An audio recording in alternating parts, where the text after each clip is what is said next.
Bom,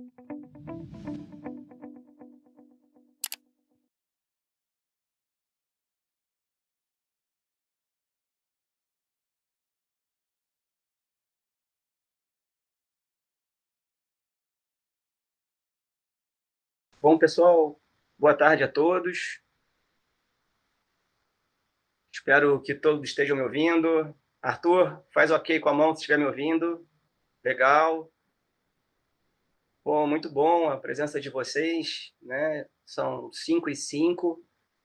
Essa nossa webinar com a executiva Kelly, marcada para as 5 horas. Estamos com não é nenhum pequeno atraso, né? Fazendo alguns minutos para algumas outras pessoas poderem acessar. Enquanto a gente fazia aqui esse tempo, estava circulando um vídeo do LaTeX, né? O LaTeX, que é um laboratório da Universidade Federal Fluminense, um laboratório que já existe há mais de 25 anos, e é muito forte no Rio de Janeiro, com atividades no Brasil e até no exterior, na área de ensino, na área de extensão. O LaTeX tem um conjunto de MBAs, também tem um mestrado, tem um doutorado, e a gente podendo, de alguma forma, contribuir com essa nova realidade, né? Eu nem considero um novo normal, eu acho que é uma nova realidade que a gente está vivendo durante um tempo, nessa modalidade à distância. Nós criamos esse ciclo de estudos pós-crise, um ciclo de estudos com professores do LaTeX, executivos do mercado, né? Então, é um trabalho junto com a Escola de Engenharia da UF, para poder nos mantermos conectados, transmitindo conhecimento e cumprindo com a nossa missão, né? Que é poder transformar vocês e manter essa troca de experiência. Nesse ciclo de estudos, nós convidamos a Kelly Guarnier. Vou fazer uma pequena apresentação da Kelly e logo eu já passo a palavra para a gente começar a palestra.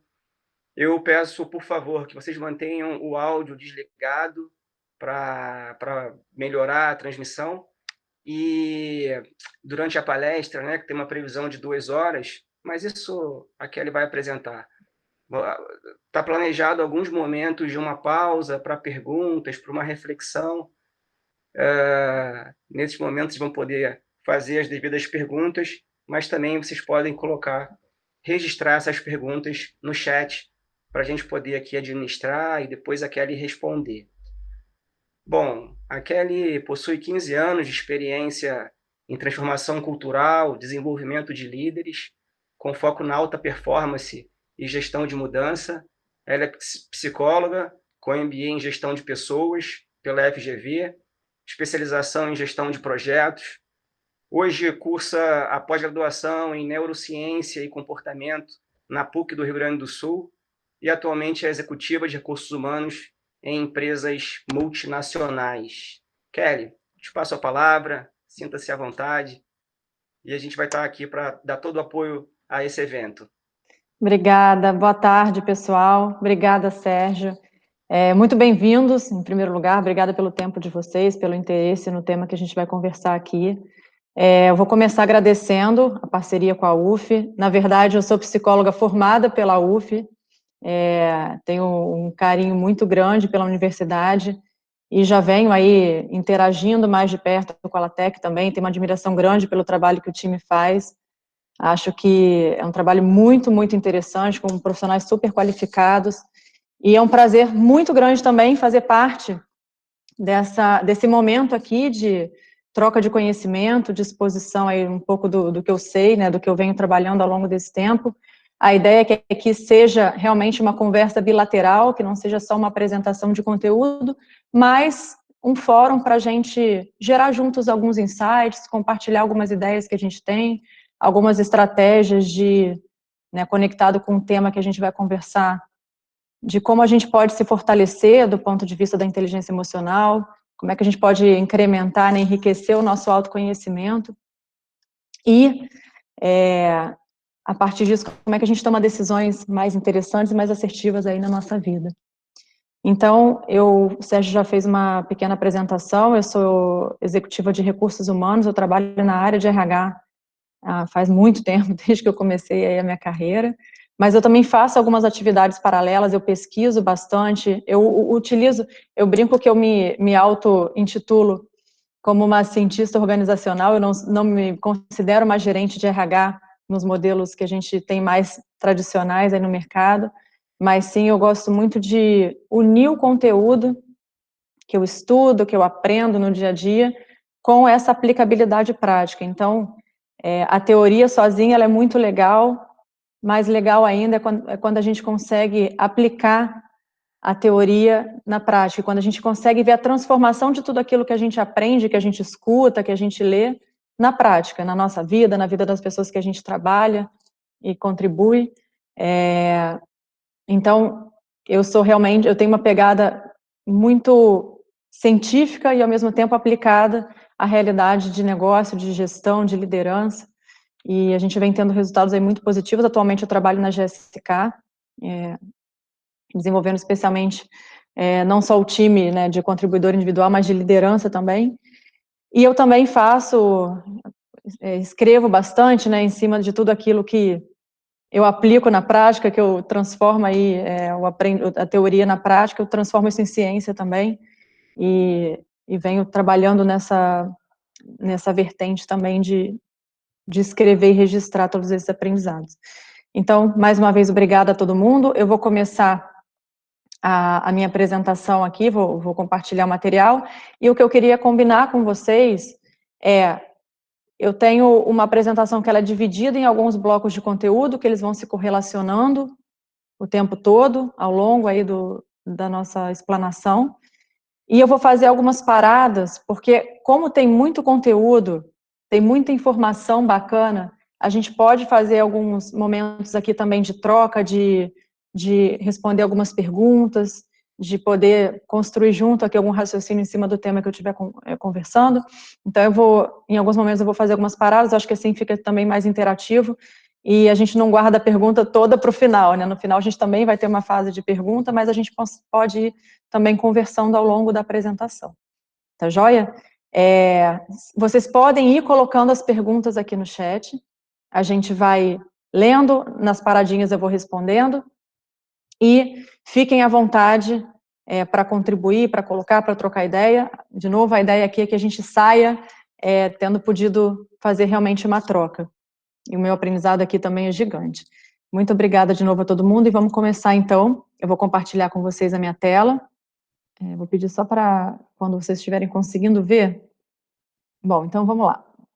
Vou começar aqui falando, claro que a ideia não é a gente falar de inteligência emocional, de autoconhecimento, porque a gente está num momento que mais do que nunca a gente está discutindo essa temática, né? Mais do que nunca a gente está vendo uma série de lives, de apresentações e de discussões sobre esse tema e outros que têm a ver com as necessidades psicológicas que a gente vem enfrentando ou vem aprendendo a lidar, mas eu quero trazer um contexto aqui de que esse cenário que a gente está vivendo, talvez ele tenha aberto para a gente as portas, não, ou algumas portas para a gente aprofundar a nossa reflexão no tema.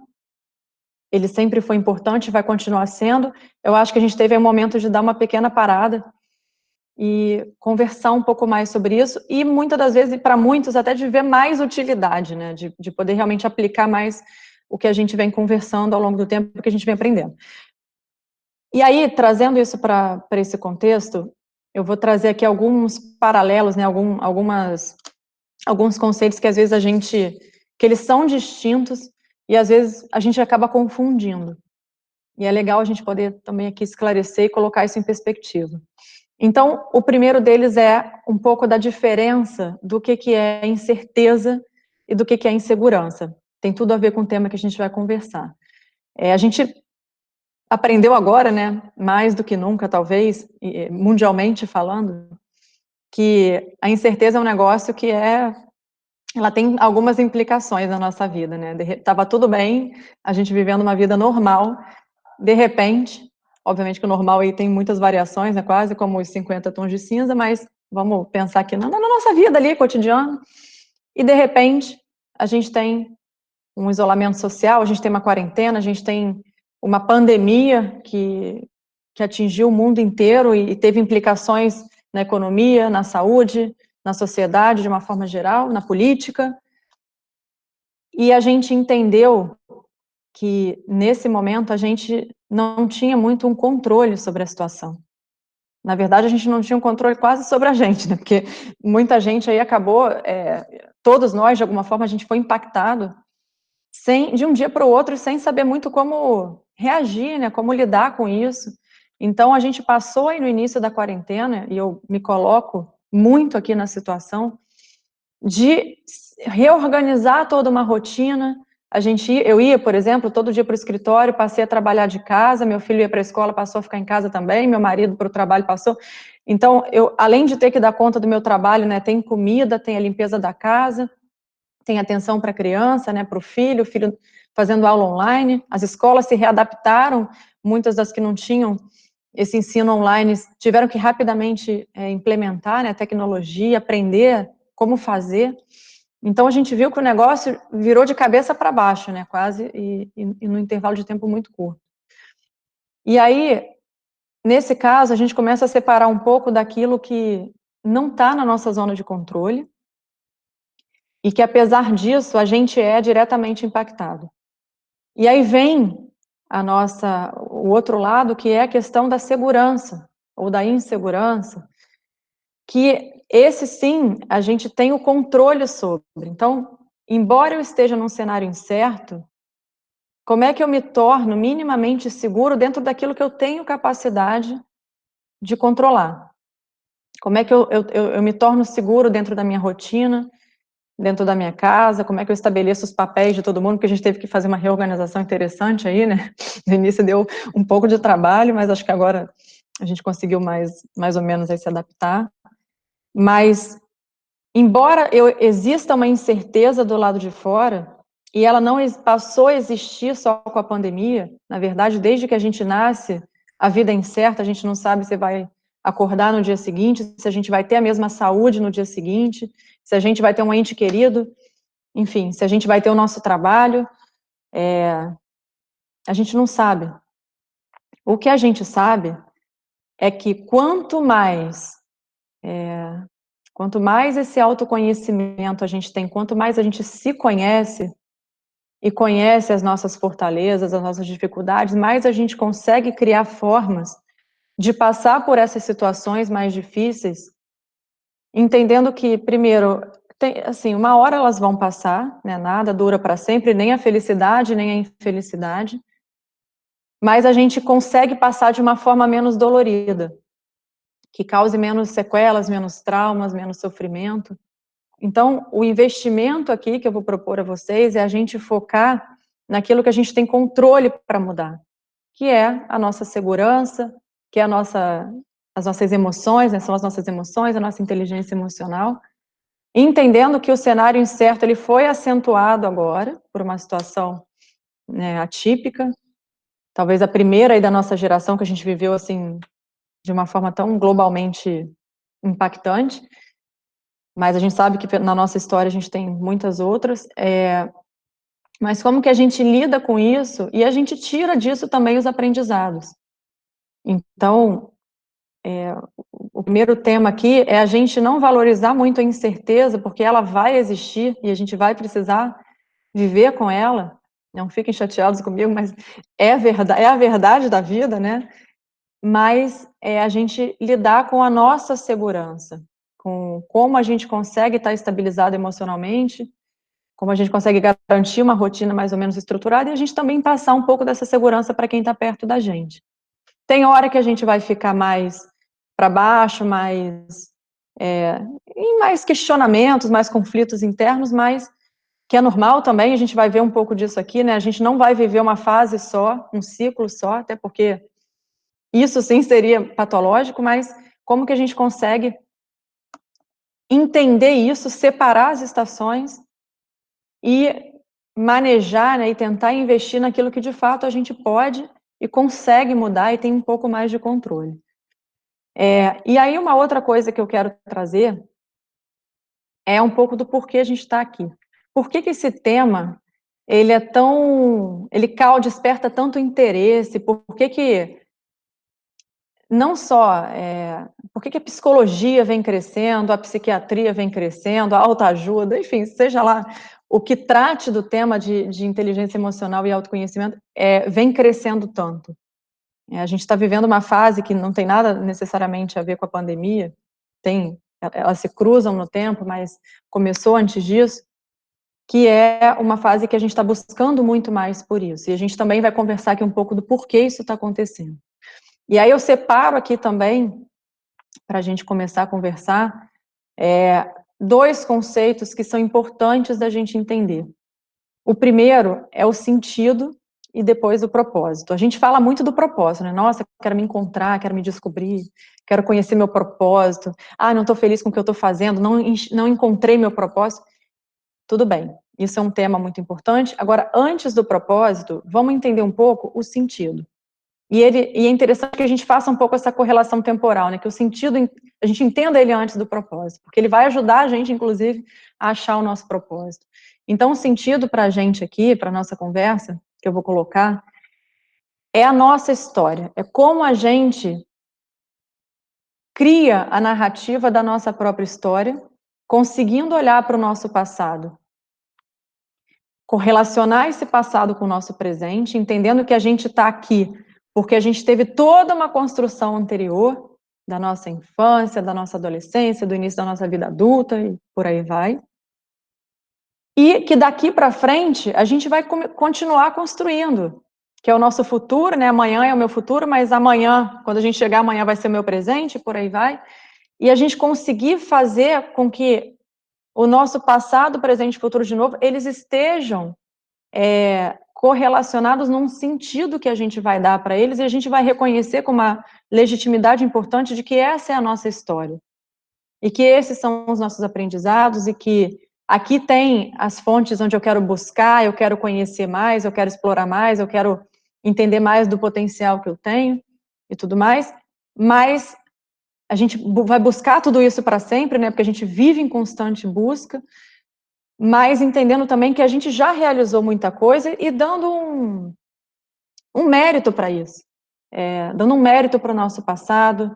Se a gente está aqui hoje, né, com toda a estrutura que a gente tem, é porque lá atrás a gente teve muita gente que apoiou, que nos educou, que nos deu esses recursos, e daí a gente continua também perpetuando isso para nossa família e por aí vai, né, e passando esses valores adiante. Mas é muito legal, de novo, a gente olhar para essa história de uma forma mais ampla e mais de cima, né, para a gente não se perder e, às vezes, questionar esse sentido por uma questão circunstancial que a gente esteja vivendo. E que, de novo, né, mudança existe desde lá de antes de Cristo, Heráclito já falava sobre isso, que nada muda senão a própria mudança, né? Então, a gente vive isso desde que o mundo é mundo. E depois a gente olha um pouquinho para o propósito, e o propósito é o quê, gente? É o que a gente vai dar sentido lá na frente para o nosso futuro, né? Eu olho para frente hoje, no meu presente, e eu estabeleço as minhas metas, os meus sonhos, os meus objetivos, e crio os meus recursos e me organizo de diversas formas para materializar isso. Então, esse sentido ele vai ficando muito mais interessante também, né? A gente vai se orgulhando muito disso, conforme a gente vai conseguindo enxergar que a gente está materializando o nosso propósito. E às vezes a gente observa e pode conversar, né, com colegas e ver, até com a gente mesmo, que quando a gente fica muito na idealização e se mobiliza pouco para materializar, a gente fica um pouco frustrado, fica chateado, mas o propósito é algo que a gente deveria não só idealizar, mas correr atrás realmente, a gente vai falar sobre isso, para materializar. E conforme a gente vai realizando tudo isso, a nossa vida vai ficando muito mais legal, né? Com muito mais sentido.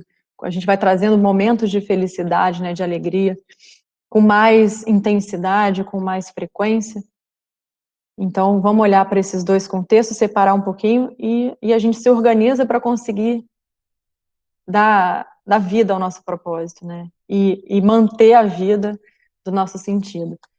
E aí, o que a gente está buscando, então, né? Com tudo isso, o que a gente busca, gente? E aí, nessa não tem diferença, né, de nenhum tipo. Todos nós, todos os seres humanos, a gente quer conquistar alguma coisa, a gente quer realizar, né, como eu comentei, a gente quer ter um propósito, a gente quer realizar esse propósito, a gente quer pertencer a alguma coisa, a algum grupo, a uma família, ou sei lá, um grupo de pessoas, a um time de futebol, a uma academia, seja quais forem as nossas preferências aqui, a gente vai querer pertencer sim, porque o ser humano é um ser social, a gente também vai ver isso. A gente quer ter sucesso, óbvio que a gente quer ter êxito, ninguém quer tentar o tempo todo fazer uma coisa e errar o tempo todo, a gente vai aprender com o erro sim, ele faz parte, mas esse mix é interessante, né, de que a gente consiga realmente ter sucesso numa boa parte daquilo que a gente está fazendo. A gente quer se sentir bem, a gente tem falado cada vez mais aí no mundo de uma forma geral, seja nas organizações ou fora, da importância da gente olhar para a questão do bem-estar, e não é só um bem-estar físico, mas também psicológico, então essa questão do corpo e da mente, isso anda muito junto, e é importante que ande realmente, uma coisa ali ajuda a outra a funcionar melhor, e a gente quer ter reconhecimento, tudo isso aqui está muito amarrado, né, quando a gente consegue garantir esses pilares aqui no nosso carrinho, usando um pouco aqui a metáfora que eu fiz, a figura, a gente se sente muito mais feliz. E o que é felicidade? Aí foi uma tradução à la Kelly aqui. Eu considero muito, né, pelos meus estudos e por tudo que eu gero aqui de insight, que é uma fase bem sucedida no nosso processo de amadurecimento, considerando os nossos aprendizados, né, tudo que eu estou comentando aqui, através do entendimento, entendendo, né, gente, esse vínculo entre experiência e sentido. Então, se eu entendo o sentido da minha vida, se eu entendo que a minha experiência, ela está me ajudando a chegar no meu propósito, que eu estou tendo êxito de alguma forma com isso, ainda que eu tenha aprendizados e momentos difíceis, eu reconheço isso com otimismo, com autoestima, eu me torno uma pessoa mais predisposta a sentir a felicidade. Entendendo também que ela é cíclica, como eu comentei, ninguém é feliz o tempo todo, nem infeliz o tempo todo. E se isso acontece, a gente já investiga, né, porque realmente tem alguma questão um pouco mais patológica, às vezes. Os ciclos, eles fazem parte do nosso processo de amadurecimento, inclusive de entender que eles fazem parte. Quando a gente questiona demais, nossa, mas tem muito tempo que eu não estou me sentindo bem, que eu não estou realizado, eu estou passando por um momento ruim, esse momento está durando, faz parte. E quando a gente entende isso, a gente também passa por isso de uma forma mais tranquila, menos, como eu comentei, né, menos sofrida, entendendo que a gente também está aqui para aprender com essas situações. E aí eu vou voltar lá na história, vou fazer uma viagem aqui com vocês, para a gente também desmistificar que esses temas que eu comentei, que estão ficando muito mais intensos no diálogo, e a tecnologia está favorecendo isso, eles não surgiram ontem, não são, apesar de serem temas atuais, eles já existem há muito tempo, a gente fala sobre eles há muito tempo. Então, eu vou voltar lá, antes de Cristo, pegando aqui alguns filósofos que contribuíram muito para a nossa história, e, obviamente, gente, que eu fiz um recorte aqui, porque vocês sabem que tem muito mais autor interessante, filósofo, psicólogo, psiquiatra, enfim, muitos profissionais aí que passaram pela nossa história, que deixaram legados importantíssimos. Eu fiz um recorte aqui para conectar com o que a gente vai falar, mas vamos lá. Anaxágoras aqui, ele foi um filósofo que estudou o conhecimento e ele dividiu esse conhecimento em 3 estágios, e assim, isso é atualíssimo, né, a gente fala muito sobre isso, que é a experiência ou a sensação, como é que a gente experimenta as coisas através dos nossos sentidos, como é que isso se torna uma memória no nosso cérebro, e como é que depois essa memória a gente vai colocando ela em prática, a gente vai aperfeiçoando, a gente vai experimentando e aprendendo e se profissionalizando, né, e se tornando um especialista aí, nessa experimentação e a partir dela. A gente tem Sócrates, mais adiante, que ele fala muito da questão desse autoconhecimento, ele fala muito da questão da busca pela verdade, e que para a gente buscar a verdade, né, para a gente buscar o conhecimento, a gente tem que reconhecer o que a gente não sabe, e que a gente não sabe praticamente nada, a gente não sabe muita coisa, e que a gente está em constante aprendizado, por mais que a gente já tenha aprendido, a gente vai continuar aprendendo até o fim das nossas vidas. É legal a gente reconhecer isso também, porque deixa a gente numa posição mais humilde perante não só aos aprendizados, mas as pessoas que a gente também interage. Isso é bacana, porque a gente está aqui para compartilhar o conhecimento, mas para aprender muito também. E quanto mais a gente aprende, mais a gente tem para compartilhar e vira uma espiral positiva. Depois Aristóteles, ele falava uma coisa, muita coisa legal, né? Mas eu trouxe aqui uma que é a questão da autorrealização, como uma forma prática da gente experimentar a felicidade. E aqui é muito legal, porque a gente tem essa autorrealização muito materializada pelo nosso trabalho, pelas atividades que a gente desempenha. E eu estava conversando até hoje no telefone com um colega e falando um pouco dessa rotina intensa que a gente tem.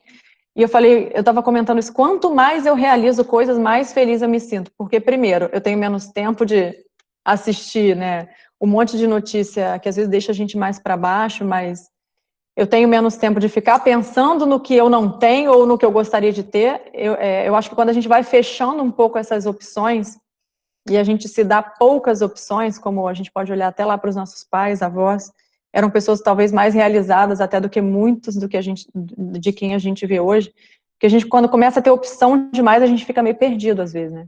Mas também é uma escolha a gente começar a definir que opções são essas e como é que a gente vive com elas. E eu, por experiência própria, quanto menos eu tenho, quanto menos opção eu me dou, mais feliz eu sou. Eu foco nelas ali, desenvolvo meu dia, faço as minhas atividades, durmo feliz da vida, com aquela sensação de um dia muito realizado, muito bem conduzido. E o Aristóteles falava uma coisa legal também, que ele começou a falar sobre a ética, né? Que são os valores que a gente fala tanto. E ele já falava lá atrás, né? Que a ética é uma virtude da prática. Não adianta eu dizer que eu sou ética se eu não pratico a ética. Na verdade, eu entendo a ética a partir da minha prática, e não da minha teoria de acreditar que eu sou, sem que eu demonstre isso, que eu dê esse exemplo. Então, ele falou dessas virtudes também, e a autorrealização, né, o trabalho também, como uma virtude da prática, e uma virtude que aproxima a gente de experimentar momentos felizes. Depois a gente tem Freud, que contribuiu muito para a gente, muito para a psicologia, para a psicanálise, para a psiquiatria, enfim, para toda a área psi, a neurologia também, para a área médica, contribuiu muito, que ele fala muito sobre a questão do inconsciente, que foi uma descoberta importantíssima e atualíssima, e eu acho que vai ser para sempre atual,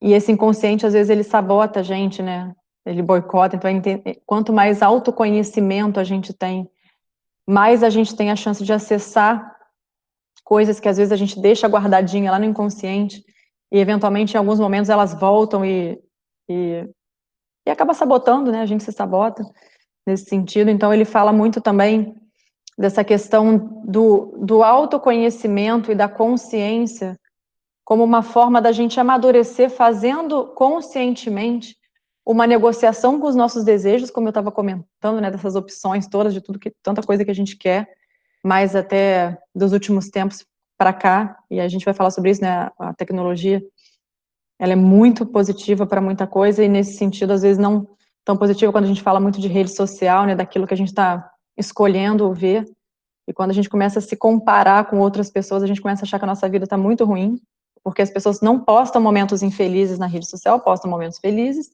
e a gente começa a achar que a gente não é normal, né? Porque todo mundo ali está postando coisa legal e a gente viveu um dia difícil, mas quando a gente, de forma madura, separa um pouco dessas coisas e não sente também essa necessidade de precisar ir para uma rede social compartilhar que a gente está feliz, a gente começa a fazer essa negociação com o nosso desejo e entendendo que ele não vai ser permanentemente satisfeito. A gente sempre vai estar buscando algo a mais, a gente sempre vai querer algo a mais. Isso faz parte de quem a gente é, da nossa constituição, da nossa personalidade, e tá tudo bem, e faz parte, gente. Jung fez uma contribuição muito legal também, que ele trouxe para a gente um entendimento da personalidade, dividindo essa personalidade em tipos. Então, ele dividiu as preferências de como a gente funciona. Ele começou a separar a extroversão, a introversão, mais adiante a gente vai falar também. E é legal porque a gente começa a se conhecer mais a partir de Jung. Ele traz para a gente essa possibilidade de conhecer como a gente funciona e como a gente pode funcionar melhor entendendo como o outro colega, outra pessoa que a gente está interagindo, funciona e muitas das vezes é diferente da gente. Então, como que a gente consegue ter essa capacidade de se desenvolver e se moldar às diferentes relações para a gente ter êxito no final. William Schultz foi um psicólogo americano que ele também contribuiu de uma forma muito bacana, entendendo aqui, trazendo para a gente o entendimento das necessidades interpessoais que a gente tem, pensando, como eu falei, que a gente é um ser relacional, é um ser social. Ele diferenciou as necessidades que a gente tem e o entendimento de que necessidades são essas para a gente construir de uma forma também mais positiva as nossas relações. E o Baron, ele começou a falar, ele foi um precursor importante da inteligência emocional, de como a gente divide essas emoções, a gente mensura essas emoções, como é que a gente agrupa algumas delas também, para entender como a gente está funcionando de acordo com determinada situação ou com determinado período de tempo. Então, como eu comentei, né, toda a nossa conversa aqui, ela está muito conectada, e todos esses filósofos, médicos, psicólogos, eles contribuíram para que a gente chegasse nesse entendimento que a gente tem hoje. Vou voltar um pouquinho agora na neurociência, vou dar uma volta lá, e é legal a gente também entender uma coisa que é muito importante, para a gente entender depois, para a gente voltar nas emoções, na personalidade.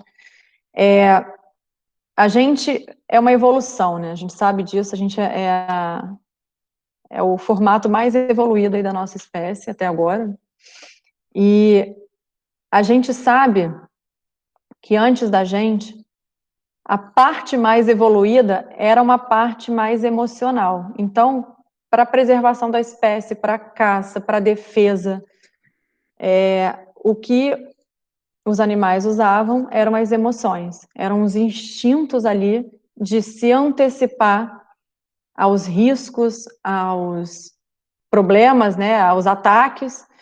E quando chegou na era humana, a gente ganhou uma parte mais evoluída do nosso cérebro, mais madura, mais sofisticada, que é a nossa parte cortical, que é como se fosse um andar de cima do nosso cérebro, que ele faz essa modulação das nossas emoções. Então, é o que o próprio Aristóteles falava da razão e da emoção, né? Lá atrás também já era diferenciado, razão no logos, emoção no patos, para a gente conseguir viver em sociedade, porque imagina se a gente não tivesse essa capacidade, a gente reagiria com os instintos animais, como um animal reage, como eles vivem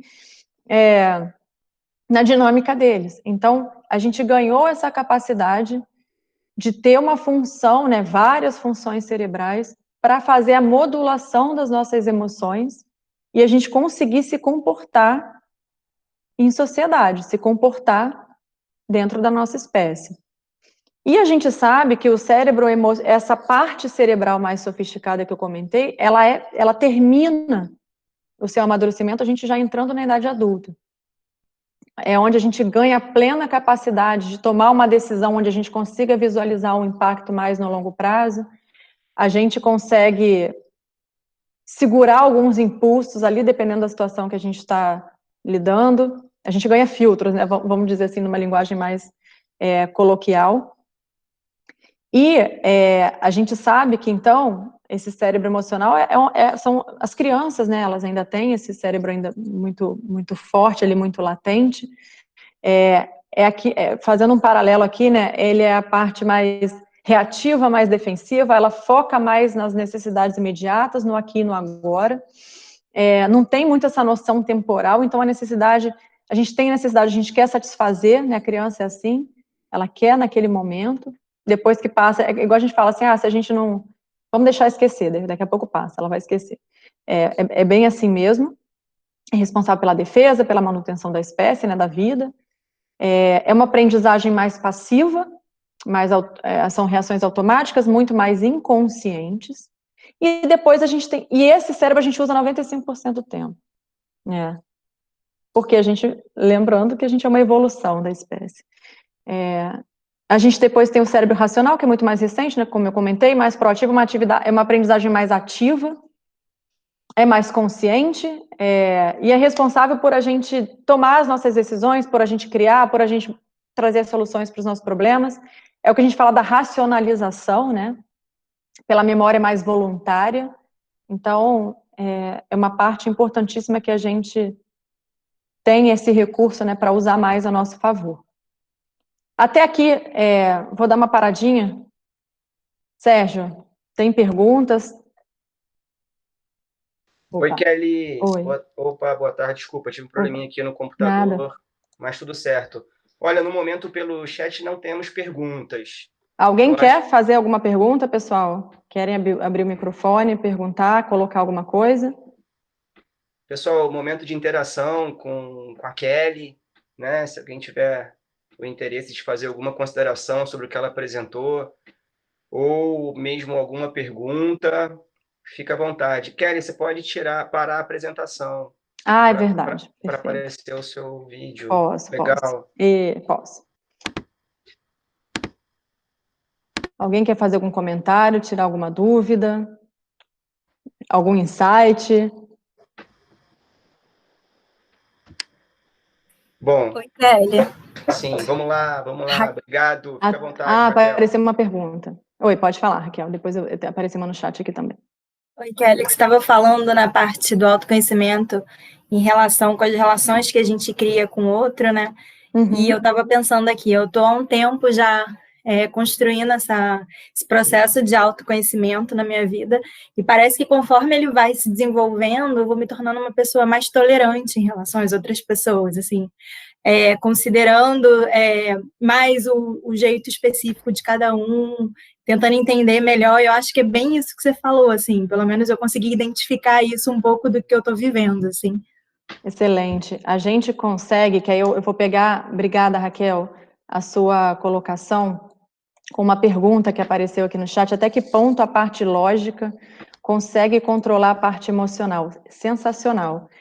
Como a Raquel trouxe, né, exige muito estudo, muita técnica, muita prática. Por quê?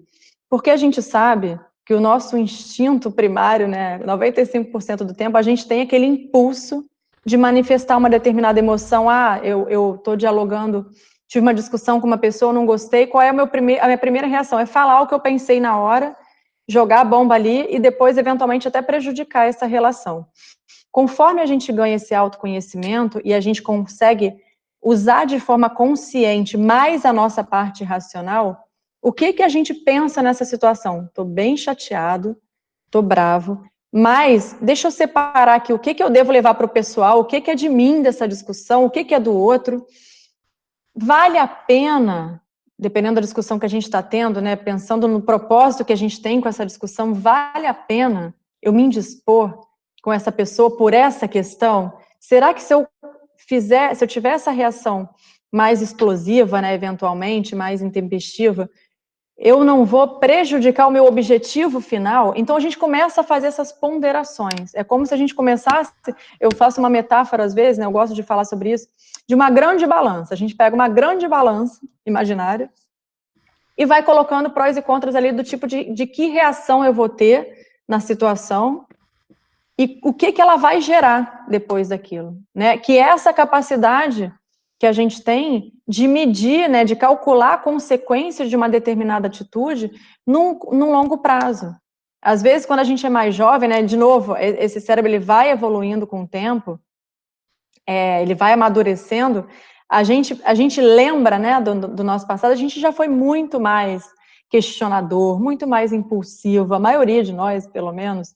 E com o tempo e com esse desenvolvimento, a gente vai se tornando, às vezes, mais reflexivo, mais, como ela falou, tolerante também, porque quando a gente também começa a entender como o outro funciona, a gente também começa a entender que não necessariamente a resposta que a gente quer ouvir, a gente vai ouvir, porque as pessoas são diferentes, pensam diferentes. Então, como é que a gente também faz as negociações de forma que a gente consiga chegar num ganha-ganha no final, né? A gente usa tanto essa expressão, né, de uma negociação ganha-ganha, que seja bom para todo mundo. Eventualmente concedendo um pouco aqui, o outro concedendo um pouco ali, e a gente vai se entendendo. Tem mais pergunta aqui, deixa eu... como é possível acelerarmos o processo de autoconhecimento e qual o benefício disso no âmbito profissional? Sensacional. A gente tem muito recurso, cada vez mais a gente tem muito recurso. A gente tem, eu vou falar um pouco disso adiante, alguns assessments que a gente faz, né, algumas ferramentas que a gente consegue medir, por exemplo, as nossas emoções. A gente consegue tirar um extrato ali, né, de como é que a gente está equilibrando o funcionamento das nossas emoções, e essa é uma ferramenta, a gente tem várias, eu vou dar o exemplo de uma aqui na conversa. A gente tem assessment que vê, né, a ferramenta que vê quais são os nossos estilos de personalidade. A gente tem ferramenta que avalia a nossa forma de se comportar num conflito, por exemplo. A gente tem ferramenta que avalia, né, que mede a nossa fé e a nossa forma de como a gente se relaciona, quais são as nossas principais necessidades, que eu comentei do chute, se eu preciso mais pertencer a alguma coisa, se eu tenho mais necessidade de controlar uma situação, o quanto eu expresso dessa necessidade versus o quanto eu desejo, porque também tem uma diferença, a gente vai ver. Não adianta nada eu desejar muito se eu estou expressando pouco, a resposta do ambiente vai ser muito pequena para com o meu desejo, porque eu não estou manifestando de uma forma clara para quem está do outro lado que desejo é esse, ele está mais dentro de mim. Então, a gente tem diversas formas, a gente tem muitos profissionais também que ajudam, né, e que auxiliam a gente a fazer esse entendimento, porque às vezes eu vou lá, procuro uma ferramenta, a internet tem um monte, mas a leitura da ferramenta, o entendimento técnico da ferramenta, o que fazer com a ferramenta, porque às vezes eu entendo tudo e penso, e agora? Beleza, entendi como eu funciono, o que eu faço com esse tanto de informação? Então, tem muito profissional, seja coach, seja mentor, seja psicólogo, seja pessoas dentro da própria organização que vocês trabalham eventualmente têm essa capacitação, para ajudar nessa geração de insight e a gerar um plano de ação concreto para o que fazer com esse tanto de informação a partir do momento que eu começo a me autoconhecer. Tá claro, pessoal? Consegui responder? Aqui tem uma outra pergunta. Como se controlar... Oi. Não, Kelly, desculpa. Fica à vontade, tá? Para responder essas perguntas, mas também só para a gente não perder um pouco o controle do tempo. Não, pode ser que algumas perguntas fiquem para o final. Tá bem, só não, fazer pode uma deixar. referência Eu respondo mais uma e a gente segue. Tá, só para agradecer aqui os participantes que fizeram as perguntas, né? A contribuição à dinâmica da palestra. O João, o Rodrigo, o Washington, o Jefferson. Né? Mas vamos lá, Kelly, vai no seu ritmo. Se puder, responde mais uma. Eu tô com 3 relógios, fica tá do meu lado. Que bom. Como a gente se controlar emocionalmente com o nível atual de incerteza? Show de bola, Washington, super obrigada. Eu acho que aí a gente volta lá naquele primeiro slide, que é a gente diferenciar um pouco a insegurança, né, ou a segurança da incerteza. Incerteza, a gente tem um monte e vai ter para sempre. Às vezes, os cenários, eles pioram um pouco ou melhoram, né? A gente olha para o cenário externo, tem política, tem economia, tem a saúde, tem né, a nossa infraestrutura, a questão da segurança.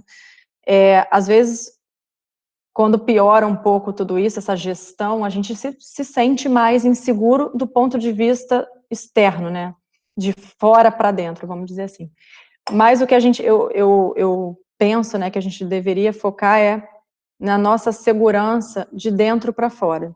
Porque quanto mais seguro e mais fortalecido a gente se encontrar, e a gente, nesse processo todo de autoconhecimento que a gente está comentando, mais a gente se organiza e cria esses recursos para a gente lidar com tanta incerteza.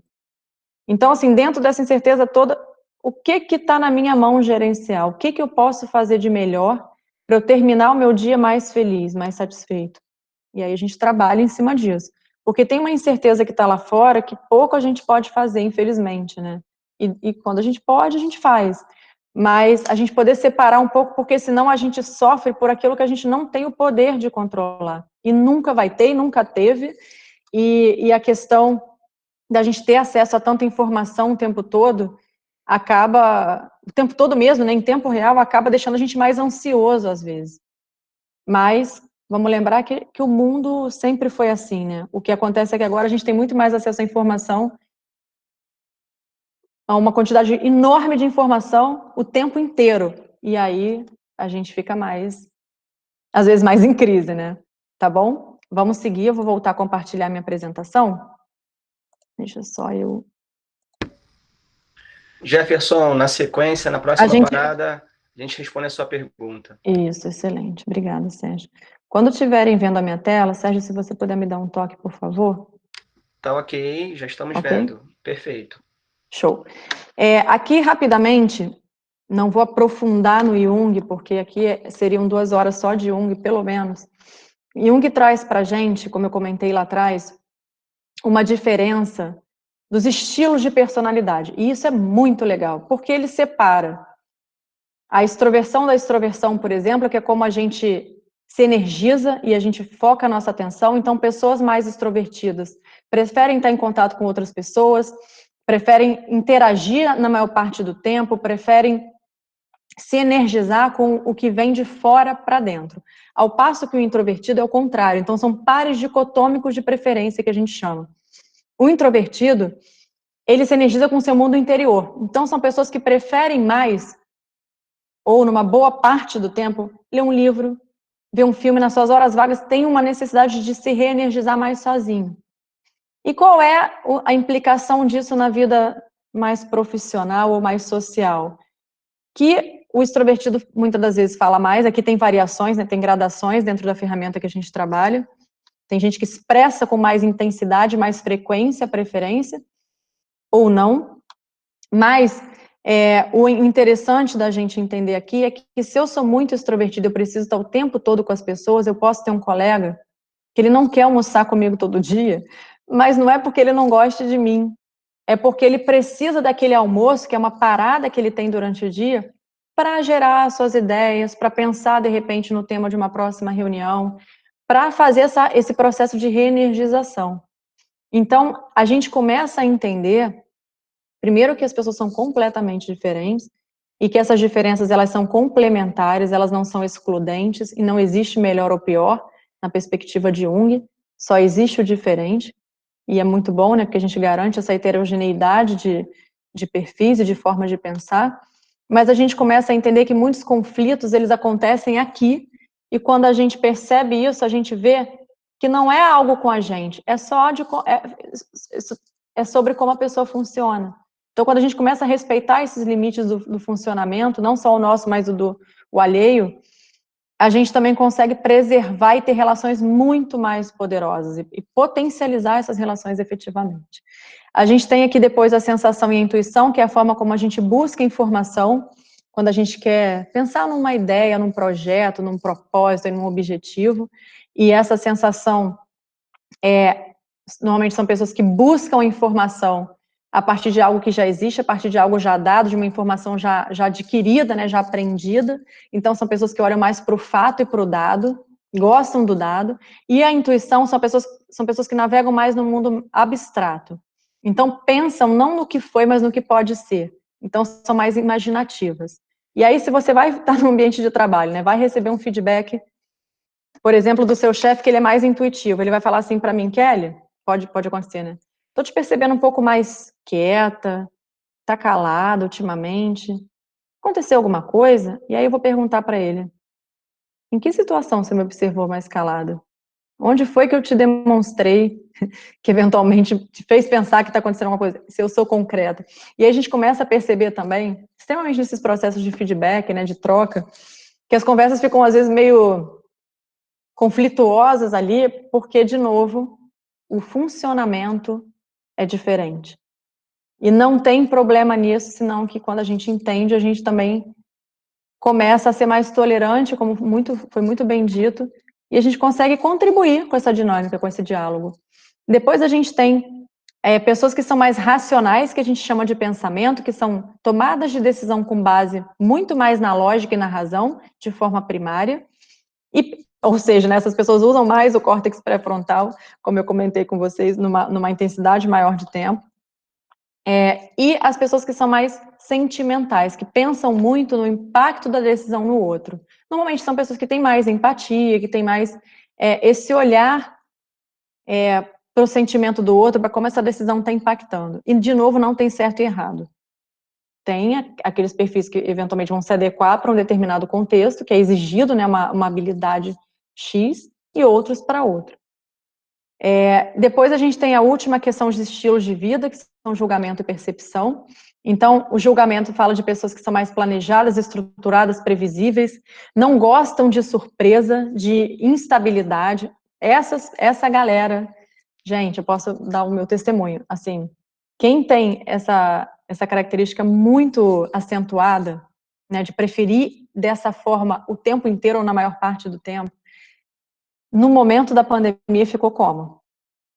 Gerou uma crise, porque você não tem mais o controle. Imagina, você tinha um planejamento do seu trabalho, da sua rotina perfeito, e daqui a pouco eu preciso mudar tudo. Agora eu não vou mais para a empresa, eu tenho que ir para casa, eu tenho que... Gente, eu vi muita gente, assim, bem complicada ali, porque gerou uma readaptação que quem é mais percepção, é mais flexível, tem menos dificuldade.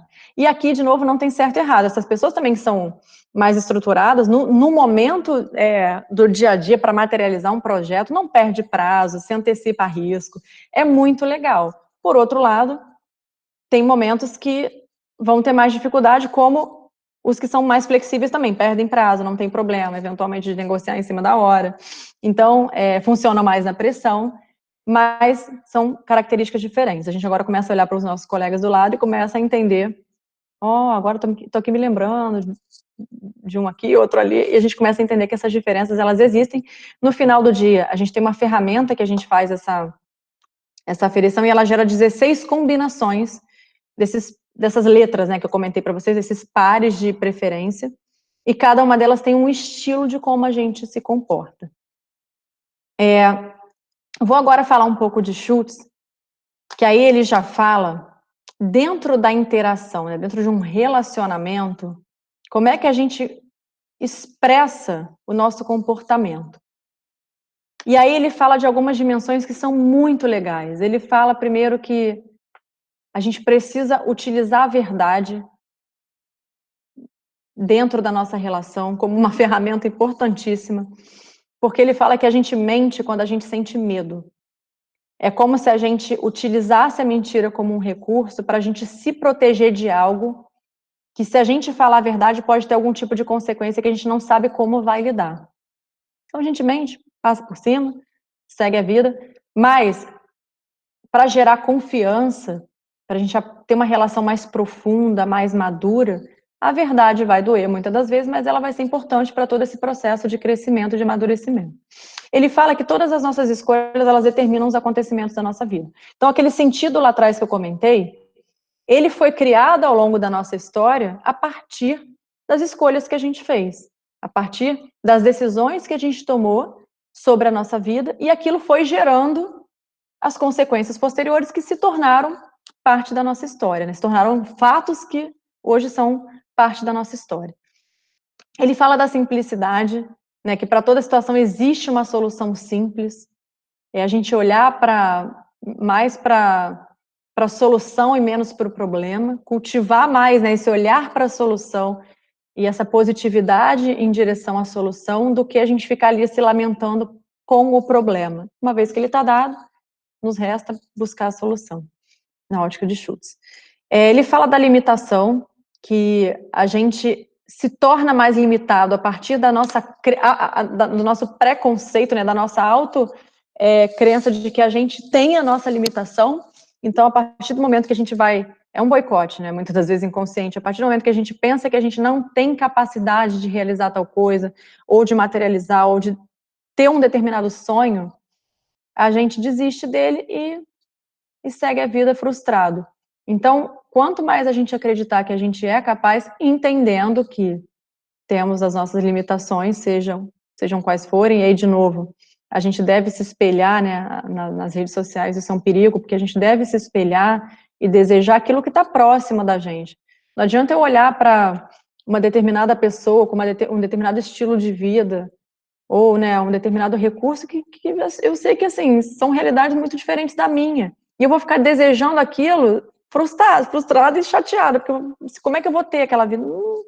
Enfim, não é que eu não possa correr atrás para melhorar a minha, mas você querer ser igual, aí já começa a ficar muito complicado. Então, a gente tomar um pouco desse cuidado do que a gente admira, de quem a gente admira, nesse sentido de desejar, porque senão a gente começa a boicotar muito a nossa autoestima, e achar que a gente é muito ruim, né, muito pior do que aquela pessoa, aquela situação. Ele fala sobre essa questão de que não há separação entre corpo e mente, eu falei disso agora há pouco, então ele reforça isso na teoria, e ele fala que para a gente fortalecer a nossa autoestima e equilibrar, a gente deveria equilibrar essa nossa necessidade de se relacionar considerando o nosso desejo de pertencimento, a nossa necessidade de controle, ou de demonstrar, né, de ter uma competência com relação a uma determinada situação, e a nossa afeição, que é o nosso desejo de ser querido pelos outros. Então, quando a gente faz um equilíbrio de tudo isso, a gente se torna mais contente, mais satisfeito, né, e proporciona mais felicidade para a gente. Então, ele trabalha muito analisando essas 3 dimensões, que são a inclusão, né, que é a importância que a gente gostaria de ter, ou que a gente dá para o outro, o controle e a afeição, né, que são os relacionamentos mais profundos, o quanto a gente é bem-quisto numa relação, a gente é desejado ali, e o quanto a gente também deseja o outro. E ele estuda, tem uma coisa muito legal, para quem tiver interesse depois em aprofundar, as doenças, tanto do ponto de vista psicológico, né, psíquico, como do ponto de vista físico, que estão correlacionadas com cada um desses desejos, desses blocos aqui de necessidade que a gente tem, é muito interessante. E aí ele fala um pouco aqui, é quase como se fosse uma cebola, né, essa imagem aqui do nosso alvo. Ele fala que a nossa autoimagem, ela tá lá bem no fundo, e aí a gente vai, né, a partir de como a gente se enxerga e a gente se comporta, a gente vai gerando sentimentos, né, o sentido e significado que a gente dá às coisas, e esses sentimentos depois, eles fazem com que a gente se comporte de acordo com como a gente se enxerga, como a gente se vê, como a gente acredita, como a gente materializa as nossas coisas. Então, vai ser como a gente guia o nosso comportamento. Então, o que é legal, gente? A gente ter uma autoimagem bacana, que a partir disso o resto vai se equilibrando. E aqui tem aquela figura famosa que a gente já viu milhões de vezes na nossa vida. Vou voltar nela, de repente, numa perspectiva um pouco diferente, que é o iceberg. Então, o que a gente vê, né? O que o outro vê da gente? Como a gente se comporta. Então, a gente é muito julgado pelo nosso comportamento, pela forma que a gente está se apresentando numa determinada situação. E o que está por detrás? O que está aqui embaixo? Vamos dizer, lá na nossa autoimagem, lá no miolinho da nossa cebola. Todas as nossas crenças, valores, todo o nosso sistema de defesa. Então, quando a gente percebe que tem alguma coisa ameaçando a gente, as nossas emoções, elas vêm com tudo, porque são os nossos instintos de defesa.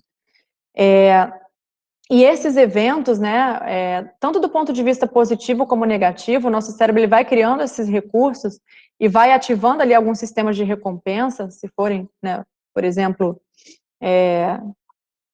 eventos positivos, ou dependendo do evento, a gente vai ativar também princípios muito semelhantes, mas como que a gente se organiza para ter um comportamento que a gente consiga, nesse comportamento, expressar também o nosso desejo, e que a gente consiga fazer esse equilíbrio. E aí, é legal porque, assim, o que vem de fora também nos ajuda a gente se moldar, né? A gente responde muito ao meio externo. Então, a nossa personalidade, ela é muito da nossa criação, dos valores que a gente recebeu, mas dos ensinamentos que a vida trouxe também, que não estão necessariamente ligados à nossa família de origem, né, aos nossos pais. Então, a gente responde muito ao ambiente, e é interessante que quando a gente dê essa resposta, que não seja uma resposta necessariamente impulsiva ou de defesa, no sentido de estar ali naquele instinto mais primitivo, né? Mas sim que a gente dê uma resposta mais racional, né? E equilibrando aí, adequando e modulando as nossas emoções para a gente responder de uma forma positiva. E aí, falando em emoções, é legal também a gente separar um pouco aqui a diferença do que é emoção e do que é sentimento, que às vezes a gente também confunde. E aí, emoção, como eu comentei para vocês, né, Baron, por exemplo, foi uma pessoa que contribuiu muito, muito, e outros, muitos, vêm estudando emoção, estudaram, publicaram muita coisa.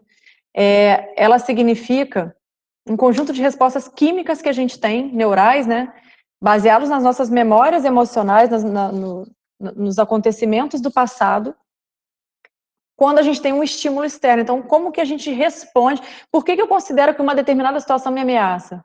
Porque em algum momento eu adquiri essa memória, de alguma forma que eu correlacionei ela com algum fato do passado, e eu percebi que esse tipo de pessoa, esse tipo de situação não me deixa confortável. E aí eu tenho ali uma série de reações, o coração acelera, a pele começa a suar, a pupila dilata. Então, você às vezes chora, você ri, sei lá. A gente dispara ali uma série de reações que são em resposta a um estímulo, que pode ser externo, mas também pode ser quando a gente ativa alguma memória.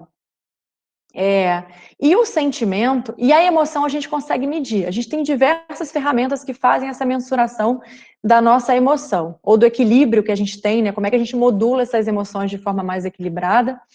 E o sentimento, por sua vez, é diferente um pouco, que é a resposta à emoção, como a resposta que a gente dá uma vez que a gente sinta, né, que a gente viva aquela emoção. Então, o sentimento, e aquilo depois se torna, né, gravado no nosso HD, na nossa memória. Então, o sentimento é algo que eu não meço, senão que eu relato. Em uma determinada situação, eu posso sentir de uma forma, aquilo pode me doer profundamente, pode me magoar, pode me alegrar profundamente, e uma pessoa do meu lado pode não sentir, ou pode sentir uma coisa completamente diferente de mim. Então, é algo que eu conto a partir da minha vivência. E aí é legal, eu escutei outro dia isso numa aula, achei super interessante, que a gente pode olhar para uma mesma foto em diferentes fases da nossa vida e a gente vai ter uma memória ali ou um sentimento sobre aquela foto completamente diferente. Então, por exemplo, eu vou pegar uma foto da minha formatura da 4ª série. Sei lá, quando eu tenho 15 anos, eu vou falar, nossa, naquela época todo mundo usava um cabelo assim, que não tem nada a ver com a moda de hoje. Ou, nossa, poxa, que saudade que me deu, porque eu tinha um ente que participou da minha formatura que não está mais aqui. Que momento feliz foi aquele, poxa, que legal, eu estava na minha terra natal. Sei lá, depois você olha com mais idade, você tem uma outra perspectiva sobre aquela mesma foto. Nossa, poxa, que saudade, tem mais algum ente que não está mais aqui, estava ali, estava tão bonito, estava sorridente, me acompanhou. Nossa, que momento feliz, que saudade dos meus colegas daquela turma. E aí a gente vai mudando a perspectiva e o sentimento que a gente tem com relação a uma determinada memória, um determinado fato, que foi o mesmo que a gente viveu, só que a gente revive ou ressignifica ele de formas diferentes a partir da nossa maturidade, do tempo, né, conforme ele vai passando, a gente vai criando olhares e perspectivas um pouco diferentes.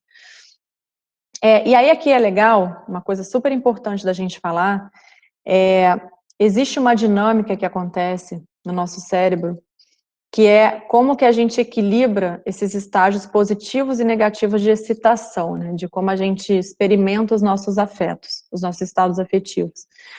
Então, como eu comentei com vocês, quando a gente tem alguma situação que traz uma alta ativação, algum estímulo que a gente fique muito excitado ali, tanto do ponto de vista de viver emoções positivas, quanto do ponto de vista de viver emoções negativas, o que a gente ativa na nossa reação física é muito semelhante.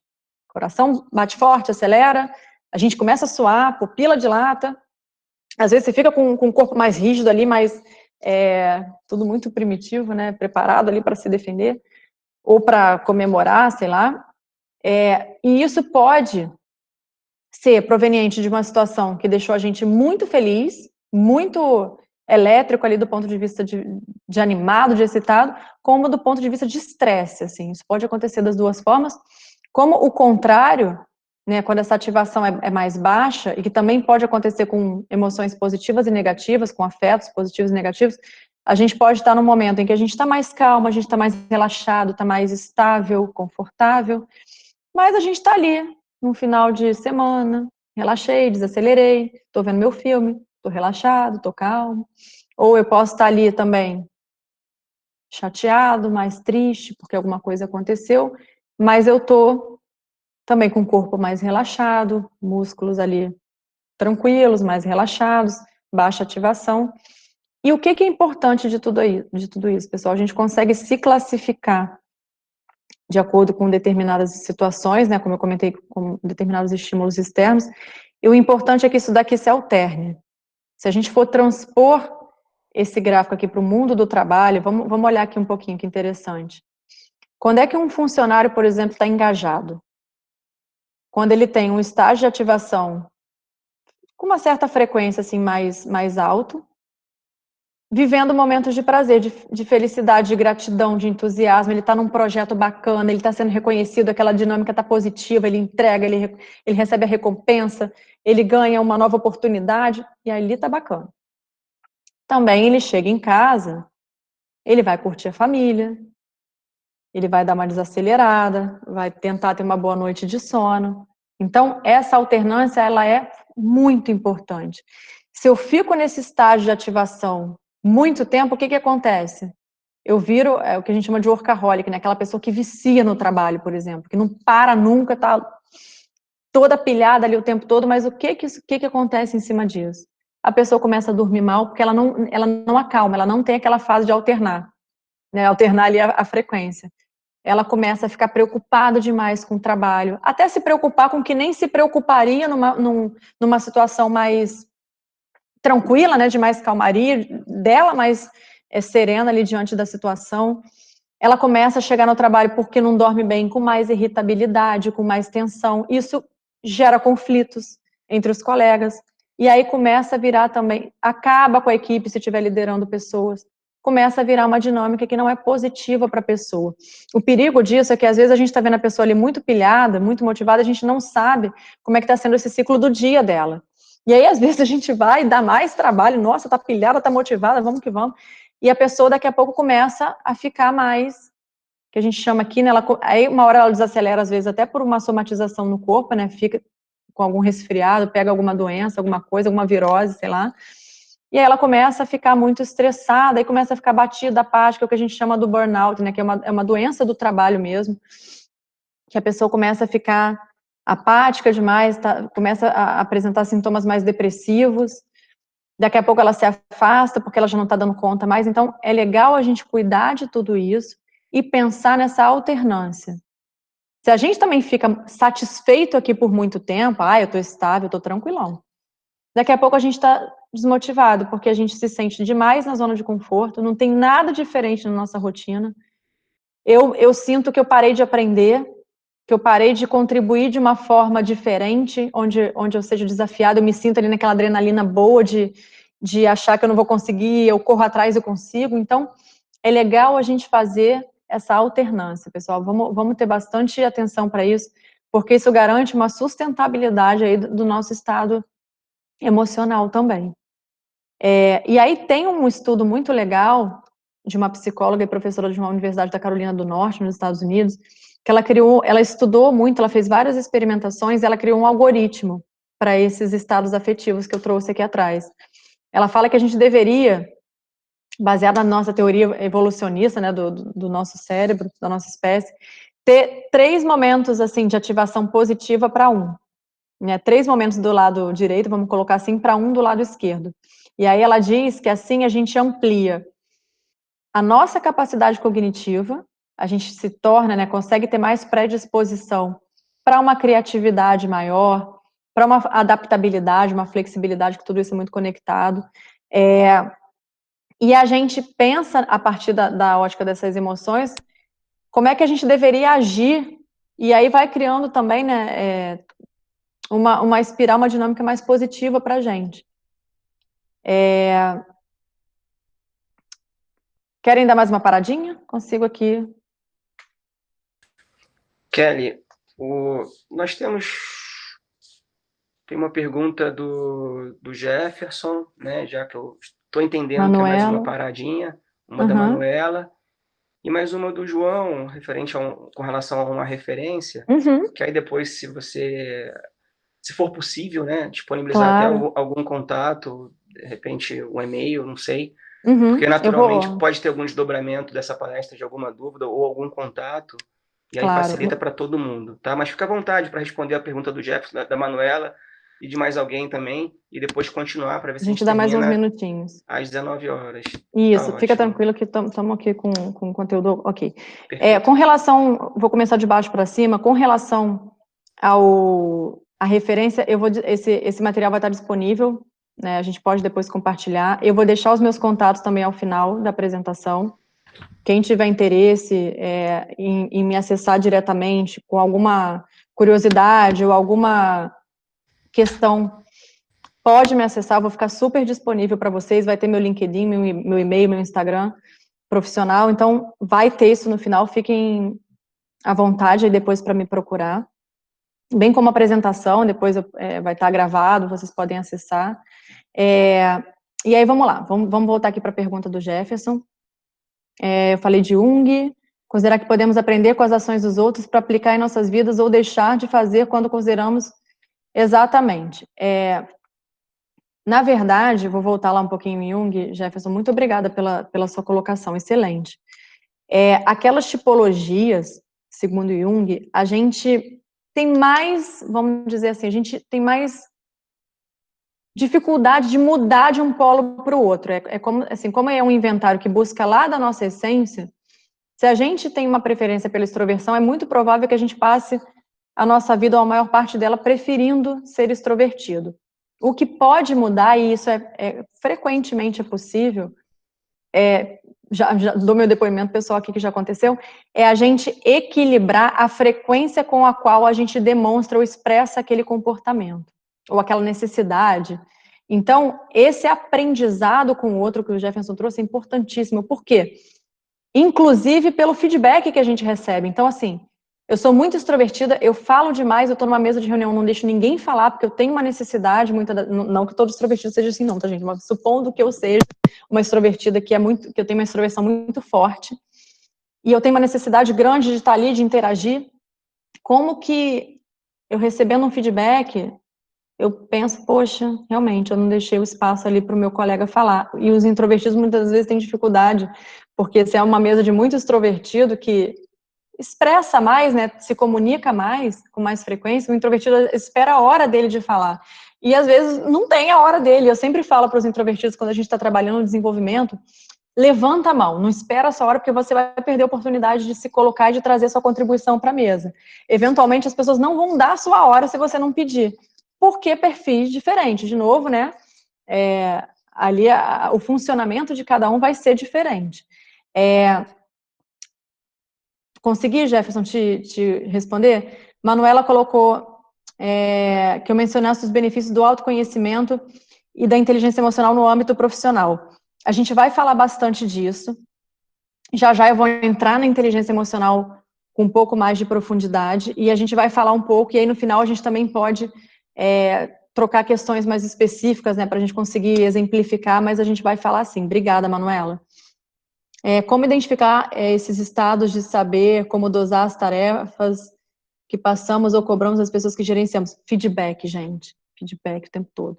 Quando a gente tem mais conhecimento da ferramenta, se a gente passa por um processo desse, né, de buscar, de se avaliar, de ter um profissional lhe dando essa devolutiva para a gente também treina um pouco mais o olho em compreender como é que funciona a equipe, mas a gente também pode aplicar na equipe inteira. Eu faço isso aqui, venho fazendo na minha vida profissional, a gente entende as equipes à luz das ferramentas também. Eu faço um trabalho que eu gosto muito, que é, primeiro uma rodada de devolutiva individual, porque a gente mergulha no perfil da pessoa e depois eu olho para o perfil do grupo. Como é que esse grupo funciona, fortalezas e fraquezas à luz das ferramentas que a gente está conversando. E outras, né, eventualmente. Então, é legal porque a gente começa a perceber os botões, né? Qual é o botão que eu eventualmente eu aperto demais com a minha personalidade, qual é aquele que eu estou deixando de apertar porque o time tem uma necessidade diferente. Então, a gente consegue fazer um pouco mais desse entendimento e desse equilíbrio. E a gente faz rodadas de feedback coletivo 360, a gente faz feedbacks, né, 180. Então, o feedback, para mim, é uma ferramenta poderosíssima, porque a gente consegue, além da nossa autoconsciência, a gente consegue perguntar para o outro se, como eu acho que eu estou me comportando, se eu realmente estou causando a impressão no outro que eu gostaria de estar causando. É muito importante. A gente pedir esse feedback e aceitar quando vem, muitas das vezes até algo que a gente não gosta de ouvir, mas também vai servir para o nosso processo de aprendizado. Eu vou voltar aqui um pouquinho para a apresentação, e daqui a pouco eu faço mais uma parada para...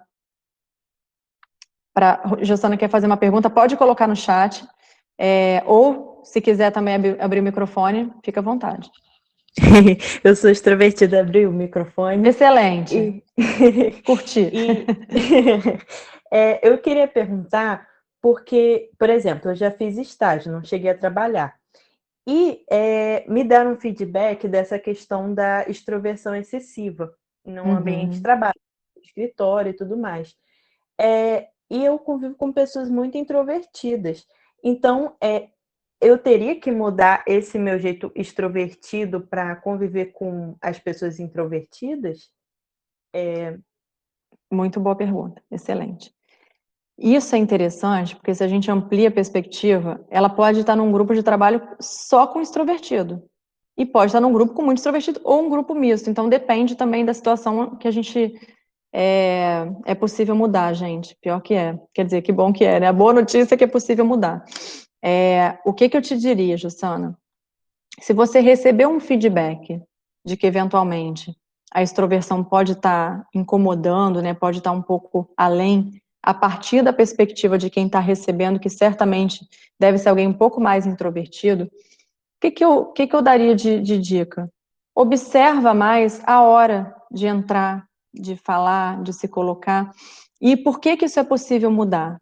Porque por mais que você tenha uma necessidade, se você treina não fazê-la, né, não colocá-la, não satisfazê-la o tempo todo, você também modula o seu comportamento, de forma que daqui a pouco você vai ter menos necessidade de falar, de repente, em horários mais alternativos ou em vários horários, e você vai se modular a interagir naqueles momentos em que o grupo está mais disposto, numa hora que o grupo combina de interagir junto, entende? Então, é como se a gente trouxesse para a consciência uma necessidade de mudar e a gente treinasse, é um exercício, é um treino que a gente faz, e de forma que a gente vai treinando, o comportamento ele passa a virar um hábito. Então, o que começou de uma forma mais consciente, eu preciso pensar para fazer aquilo, é quase como se eu sou destra, vou escrever com a mão esquerda. No início é difícil, porque eu preciso pensar, não é rápido, não é automático.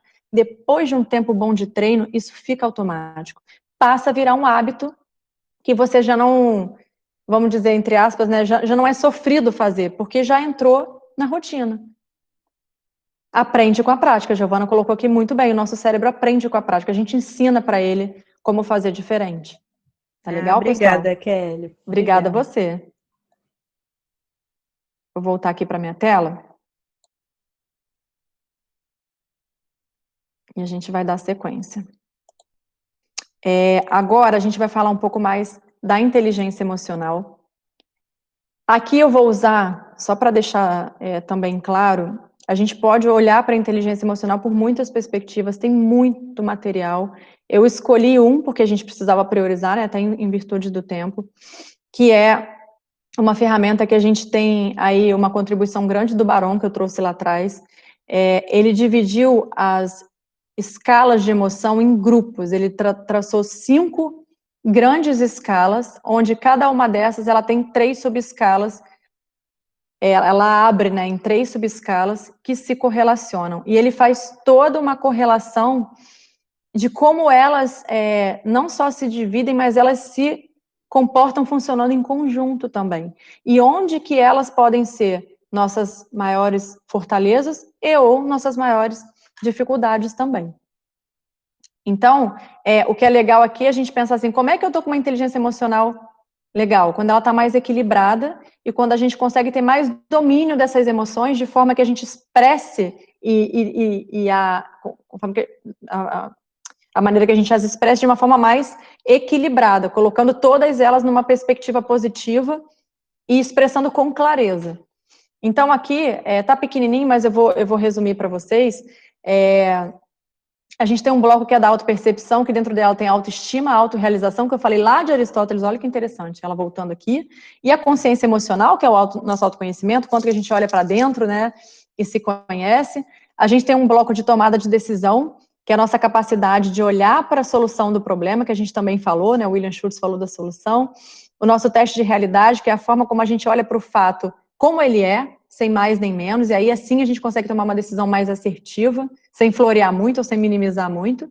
E o nosso controle de impulso, né, que é essa nossa capacidade de pensar antes de ter uma reação, e que ela não seja espontânea, do tipo assim, puxa, falei, ai meu Deus, e agora? Sabe, assim, não, peraí, deixa eu pensar, deixa eu ver se falar isso faz sentido, se eu não vou me complicar. Então, ou, às vezes, eu tive uma colega uma vez que falou assim, não, eu tenho um bom controle de impulso, no trabalho eu sou bem contida, sou tranquila.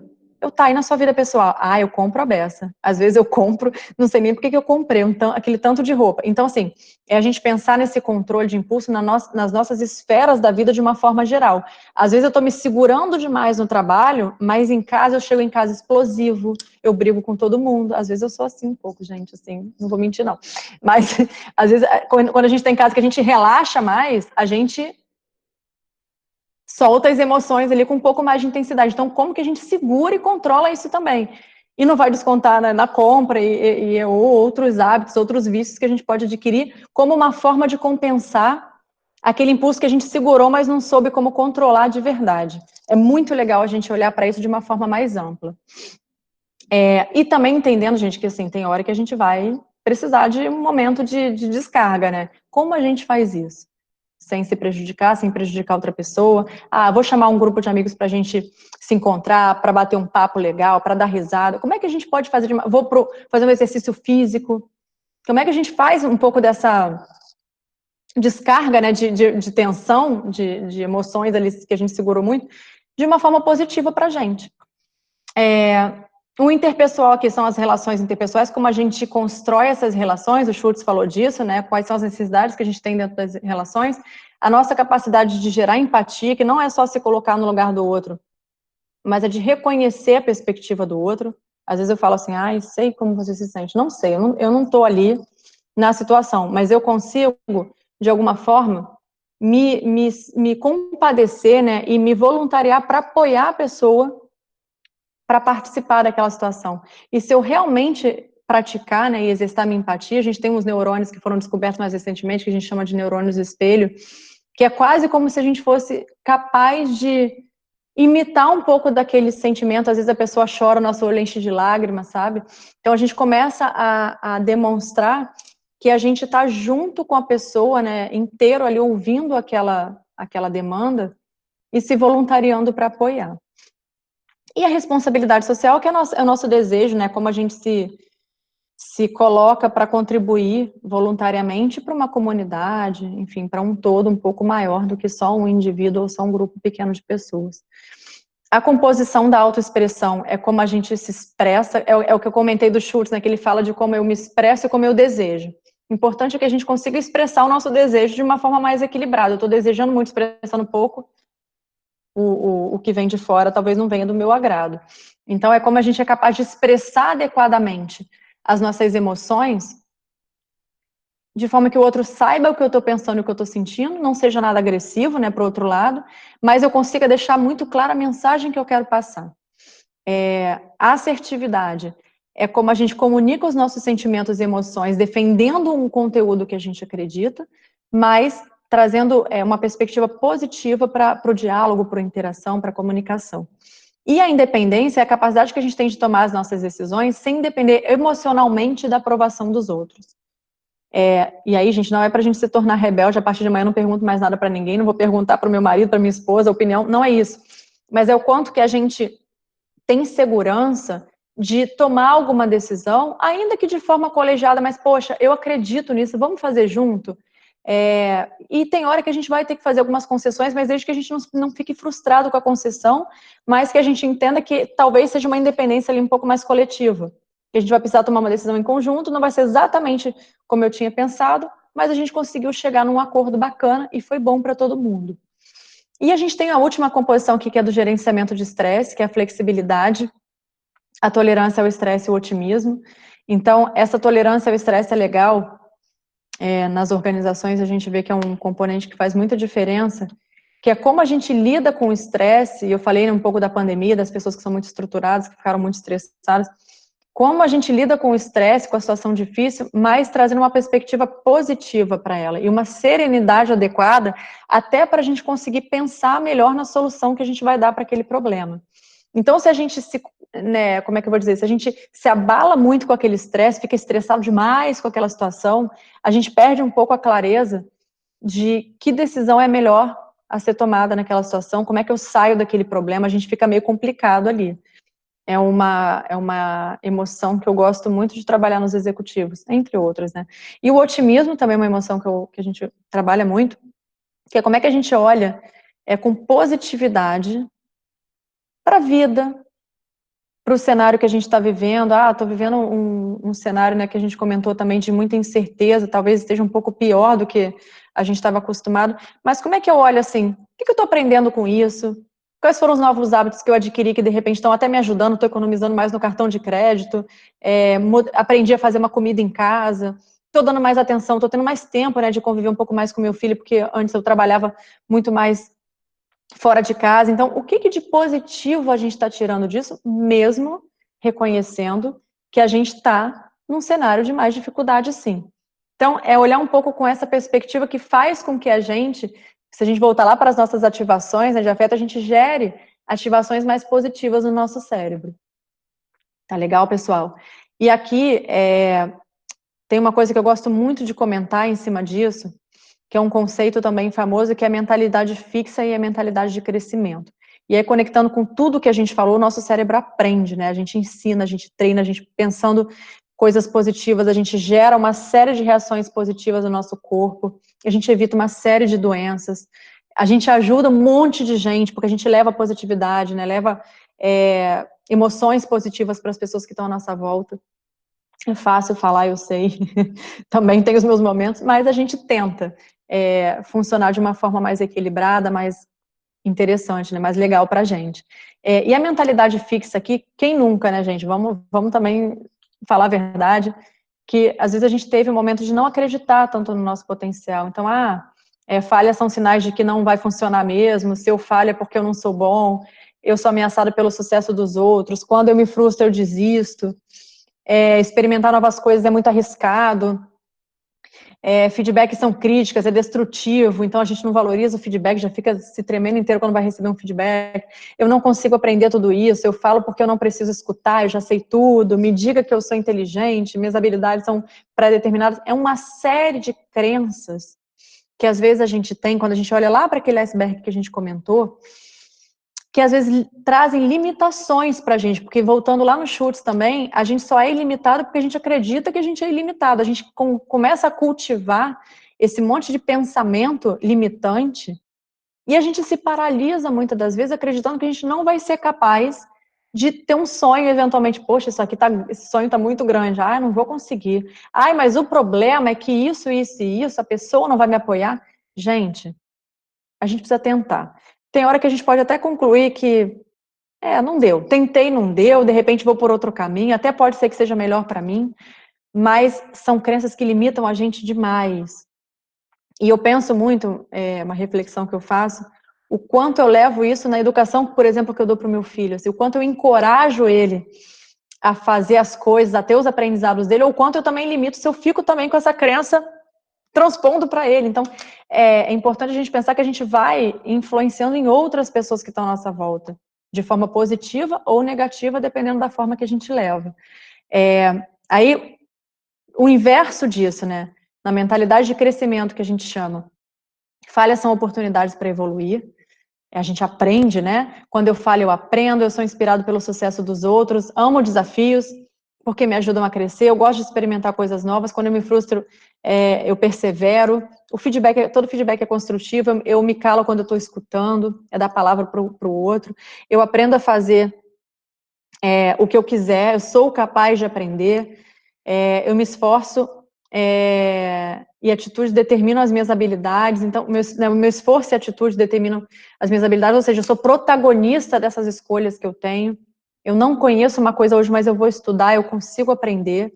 E a gente consegue, força de vontade, às vezes é um pouco sacrificante, né? A gente chegar em casa à noite, depois de um dia de trabalho, ainda ter que estudar, ainda ter que fazer um exercício, dá um pouco, às vezes, de cansaço, mas assim, o quanto eu quero aquilo, o quanto vai valer o meu esforço, a gente pensar um pouco racionalmente nisso também. O quanto, se eu não me esforçar, eu vou ter isso vai me prejudicar, ou eu não vou conseguir o que eu queria, ou o que eu gostaria de realizar. Então, a gente fazer um pouco dessa grande balança que eu comentei, e ver o quanto vale do nosso sacrifício. E no final vale, né, gente? Eu acho que vale sim. E aí aqui tem um ciclo da mudança, que eu fiz uma brincadeira aqui, né, com aquelas emoções do filme Divertidamente, lá atrás também num dos slides anterior, que às vezes quando a gente está vivendo uma fase de mudança, a gente passa por um ciclo que ele é normal, assim, de passar, todo mundo passa por ele com maior ou menor intensidade, que é aquele otimismo mal informado, eu sei que tem uma coisa para mudar, mas não sei o quê, e quero acreditar que não é nada, sabe assim? Eu tenho aquele pessimismo informado, é a dúvida, já sei que vai mudar, não estou gostando, vamos ver sei lá, estou apreensivo, vamos ver no que isso vai dar. Depois a gente, quando chega aqui no pico, né, quase aquela montanha-russa, assim, a gente dá aquela paradinha, a gente já começa a ter um pouco de esperança. Não, peraí, vamos ver o lado bom disso daqui. Já que é inevitável a mudança, que eu não controlo, né, que, como a gente comentou, do tema da incerteza, deixa eu ver o que eu posso tirar de bom. Aí vem o otimismo, que a gente já fica mais confiante naquele processo de mudança, e no final a gente fica satisfeito porque a gente sabe que a mudança, ela é positiva, né? A gente aprende, a gente se desenvolve, não saiu como eu queria, mas saiu eventualmente melhor, ou se não saiu tão bom, a gente vai correr atrás para fazer diferente depois, mas como é que a gente entende também esses estágios e se dá também a oportunidade de viver esses estágios. Não é a gente se cobrar de estar bem o tempo inteiro, e nem a gente se deixar ficar mal o tempo inteiro, senão que a gente fazer essas oscilações, como a gente comentou. E aí aqui também, o que nos impede, né? Vou voltar lá naqueles num dos primeiros slides que eu estava com aquele carrinho de compra. O que nos impede de alcançar aqueles objetivos que a gente deseja, né? Que eu comentei que todos nós desejamos, os nossos medos, né? Muitas das vezes olhando para o iceberg, as escolhas que a gente faz, às vezes a gente escolhe não escolher, isso também é uma escolha. Então, assim, a gente está disposto a correr o risco, a gente tem medo daquela situação, ou a gente evita, né, fazer parte de um grupo com medo de ser rejeitado, a gente nem entra, nem dá o primeiro passo. Será que eu não estou aprendendo, né, eu não estou tirando as lições adequadas para eu alcançar o meu sucesso, né, eu não estou aprendendo com os erros, eu estou insistindo em alguma coisa que eu já vi que eu preciso aprender ou fazer diferente? Será que eu estou sabendo lidar com a frustração? Ou eu estou evitando ter um bem-estar com medo de me frustrar por alguma situação? O medo, a gente fala muito hoje em dia, né, que os relacionamentos, muitos dos relacionamentos, eles ficam menos profundos, às vezes menos duradouros, porque as pessoas não têm medo de se envolver muito e de se frustrar. Não, peraí, se eu me envolver, isso vai me dar trabalho, daqui a pouco eu me apaixono, daqui a pouco eu vou me magoar. E aí eu prefiro, então, nem me envolver. E o que a gente aprende com isso? Nada, né? Porque a gente está evitando ali viver uma experiência que pode ser dolorosa, mas também pode ser muito boa, ou pode ser as duas coisas, e no final vai valer a gente ter tido. Ou será que vale eu me privar de ter a experiência, né? É um pouco desse monte de indagação, por isso que eu coloquei aqui um monte de ponto de interrogação. A gente se questionar mais, assim, né? A gente refletir mais.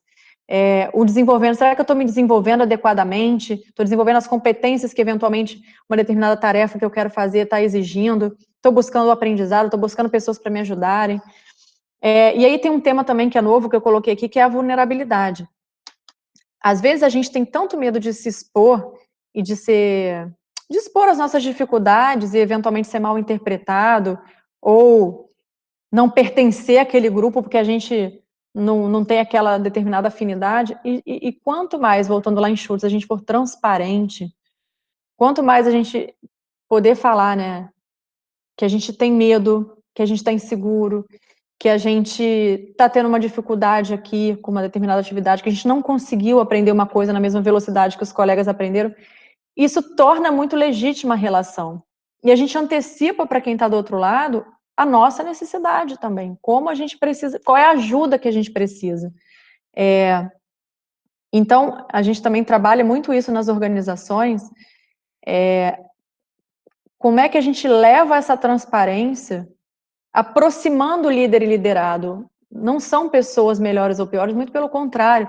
Quanto mais o líder disser, eu também não tenho todas as respostas, eu também não sei o que fazer aqui, estou com uma dúvida aqui, me ajuda, pensa junto comigo, mais essa relação é fortalecida. Quanto mais a gente pode contar com o colega para pedir ajuda, seja qual for a dificuldade, mais essa relação se torna verdadeira. E aí eu vou voltar também num slide lá atrás, né, naquela diferença de sentido e propósito, que é como é que a gente desenha um pouco dessa estrada, né? A gente cria o sentido a partir do momento que a gente tem essa consciência da nossa história, a gente traz isso de fato para a nossa consciência. Que história é essa? Quem sou eu, né, ao longo desse tempo todo? O que eu construí? O que eu aprendi? O que eu tenho para compartilhar? A gente fortalece a nossa autoestima, porque todo mundo aqui tem muita coisa boa, tenho certeza absoluta, muita coisa boa, e eventualmente a gente está acreditando pouco nisso e está mostrando pouco, né, para o mundo externo. E a partir disso a gente tem mais também clareza para criar os nossos propósitos, para desenhar as nossas metas, acreditando que a gente é capaz de realizar. Quanto mais a gente acredita que é capaz, mais meta a gente cria para a gente mesmo. E aí, mais a gente volta lá em Aristóteles, mais a gente realiza, mais a gente é satisfeito, mais a gente se orgulha da gente mesmo, quem está em volta. E essa dinâmica fica muito legal. Vai ter aprendizado em tudo isso? Vai ter momento de baixo? Vai, gente, de novo, né? É o ciclo. Mas a gente torna a nossa vida muito mais gostosa, né? Com muito mais prazer da gente enfrentar as dificuldades, a gente viver os desafios. E aí aqui para finalizar, e aí a gente vai, depois eu vou abrir mais para pergunta, resumindo tudo que a gente falou, as nossas escolhas elas vão ser determinantes para a nossa felicidade. Então, assim, a nossa felicidade ela é fruto de um protagonismo que é nosso, de uma liderança, né, de uma agenda que é nossa. Ainda que essa felicidade seja cíclica. Então, de novo, ninguém é feliz o tempo todo, e a gente escolhe construir momentos felizes, escolhe plantando as sementes, colocando os tijolos, para a gente construir esses momentos que no final a gente vai desfrutar deles, e quem está à nossa volta também. É isso, pessoal, agradeço muito, o que eu tinha de conteúdo para passar é esse, aqui estão meus contatos, já ia esquecendo de dar mais um clique aqui na apresentação, e vou dar uns minutinhos aqui, quem quiser anotar. Depois vai ficar gravado também, quem quiser voltar no YouTube, quem quiser assistir, e aí depois eu vou voltar para a gente conversar mais e fazer as perguntas. Bom, Kelly, tem uma pergunta da Daniele. Deixa eu tentar resgatar aqui. Você entende que a educação de base atual acaba levando para uma modelagem estruturada em uma mentalidade fixa? Uma pergunta da Daniele. Até aproveito aqui só um parênteses para agradecer a Daniele. A Daniele trabalha na Escola de Engenharia e trabalha no projeto Conexões Engenharia, um projeto criado pela Escola de Engenharia da UF, e que está semanalmente, com palestras, com eventos. Então, a Daniele que fez todo um apoio na organização também desse ciclo de estudos. Legal. E já antecipo aqui que a gravação, né, desse evento vai estar disponível no canal do YouTube Conexões Engenharia UF, tá?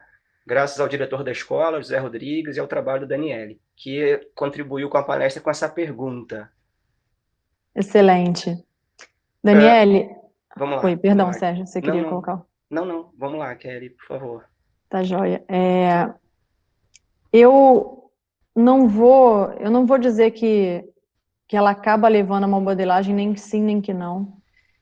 Eu acho que toda a nossa influência, seja da educação, seja da nossa família, seja dos nossos amigos, ela pode contribuir, sim, para uma mentalidade fixa e também pode contribuir para uma mentalidade de crescimento. Eu acho que a gente vai, ao longo da vida, ganhando essa capacidade de escolher e fazer os filtros, né? Escolher aquilo que a gente vai levar de útil para as nossas crenças, para os nossos valores, e o que, mesmo que em algum momento eu tenha sido influenciada, não me serve mais. A gente sabe disso, né? A gente já tem aqueles valores de base, mas a gente também, ao longo do tempo, vai reformulando algumas coisas e vai ressignificando. Eu só vou pedir quem puder colocar no mudo, pessoal, por favor. Vai ressignificando algumas delas também. Então, eu não usaria isso como uma justificativa. Eu já fiz muita palestra para a comunidade, num projeto que eu trabalhei numa empresa anterior, e eu falava isso. Eu recomendaria, né, eu aconselharia vocês a não se limitarem a uma condição de viver numa comunidade, ou a um mito de que porque você é da comunidade você não é capaz, muito pelo contrário. A gente é capaz de realizar muita coisa legal. E se a gente se limitar a um entorno, né, às vezes a gente tem uns aprendizados que são ruins, né, mas são aprendizados reversíveis, é isso que eu quero dizer. Então, quanto mais adulto e mais maduro a gente fica, e ganha essa capacidade de racionalizar as coisas, a gente também vai separando uma coisa da outra. Eu vou seguir aqui a ordem das colocações, das questões. O professor Luciano Daniel colocou, ultimamente tem exercitado, né, como não enlouquecer com a qualidade da internet. A gente tem muito estímulo, né, muito estímulo bom, muito estímulo ruim. Às vezes a gente está precisando de uma ferramenta de trabalho, ou está querendo ler uma notícia para se distrair, e vem tanta coisa, e de novo, é a gente fazer um pouco desses filtros, né. Eu acho que a nossa capacidade de filtrar, ela está cada vez mais sendo muito importante. E aí, gente, a gente escolher as afinidades mesmo, assim, eu quero entrar nesse grupo porque eu concordo, ou eu tenho afinidade com o que está sendo dito, ou também não quero mais porque eu perdi, não quero discutir sobre isso, não me faz bem. Então, a gente poder tomar essas decisões, sim. E aí o Jefferson colocou sobre a mentalidade fixa, é correto dizer que para esses tipos de pensamentos podem se originar também o meio de convívio, a falta de aprendizagem, que conecta um pouco com a questão da Daniele. Eu acho que sim, né, a influência ela sempre vai existir. Mas, de novo, a gente também tem a capacidade de se influenciar por coisas diferentes que tornem a gente, né, mais predispostos a ter uma mentalidade de crescimento. Gente, alguém tem mais pergunta? Ai, tem uma porção, maravilha. Alguém tem mais? Peraí, deixa eu ver. Tem mais perguntas, pessoal? Alguém quer abrir o microfone? Pessoal, faltam 10 minutos, né, para Tem muito 19. Comentário legal, obrigada. Tem bem legal. Eu acho que a gente tem aqui alguns minutinhos para alguém, se tiver interesse, fazer alguma consideração, alguma pergunta, até melhor do que o chat, se puder se comunicar, só para a gente ter alguns minutinhos de interação. Se alguém tiver interesse, claro, pode pedir a palavra, pode abrir o microfone.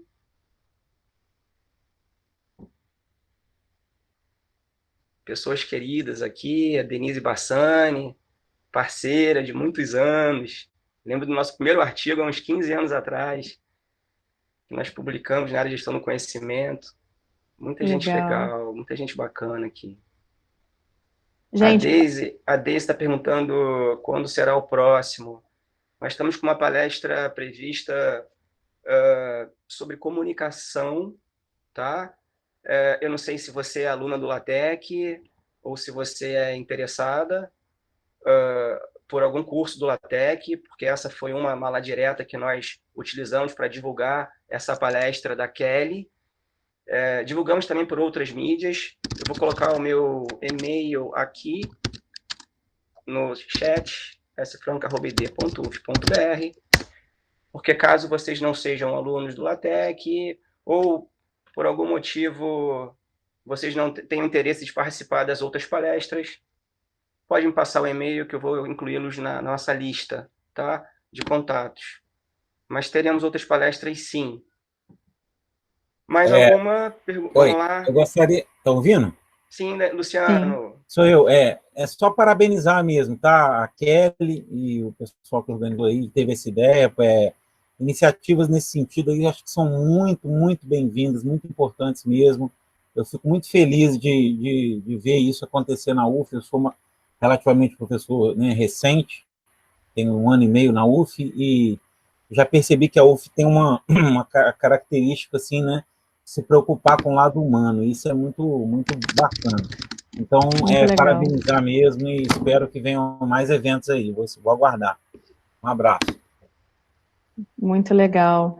A Renata colocou uma pergunta aqui, que ela gostaria de saber mais como trabalhar a inteligência emocional no ambiente de trabalho. Aí você pode trabalhar de diversas formas, assim, ou vendendo um projeto um pouco mais estruturado, que atinja um pouco mais pessoas, um número maior de pessoas, ou começar com um piloto num grupo menor. O importante é entender o que exatamente você quer trabalhar, né, o que você quer atingir através desse trabalho da inteligência emocional, e aí desenhar um projeto. Eu fico à disposição depois para trocar uma ideia. Tem muitas formas de fazer, mas eu gosto sempre de fazer a pergunta, por que eu quero fazer isso, né? O que eu quero alcançar ao final, e aí a gente volta construindo todas as etapas do projeto. E para quem que a gente vai vender, né, e tudo mais. Bom, finalizando, né? Finalizando, acho que a palestra foi muito interessante, uma pegada positiva, de esperança, para a gente superar esses momentos difíceis que a gente está passando, esses dias difíceis. Mas, além disso, né, buscar a melhoria na nossa vida profissional, na nossa vida pessoal, acreditar que é possível mudar. A professora executiva Kelly, né, nos apresentou várias ferramentas, né, a dinâmica dos estados e ciclo positivo de mudança. Então, a gente acredita que tem atendido o objetivo desse evento. A Kelly falou uma frase que, para mim, foi muito marcante. Eu vou finalizar com essa frase e vou voltar a palavra para a Kelly, né? Ela merece fazer o fechamento com alguma mensagem final, mas a frase que eu destaquei foi a seguinte, até anotei aqui: manter o propósito independente da crise.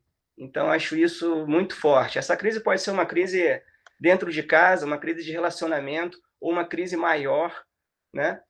Como a que a gente está passando. E manter o propósito acima de tudo, eu acho que é um princípio, né? E uma raiz que a gente não pode perder, para a gente superar e passar esse momento nos transformando em pessoas melhores. A gente não está percebendo, quer dizer, muitos estamos percebendo que a gente está passando por um momento de transformação nesses 2, 3, daqui a pouco 4 meses, e eu não tenho dúvida que quando passar tudo isso, seremos pessoas melhores, mais abertas, mais, né, humildes, e isso é o que a gente espera. A gente não pode perder a esperança. Não vou me estender, para deixar uns minutinhos aí para Kelly fazer o fechamento. Kelly, muitíssimo obrigado.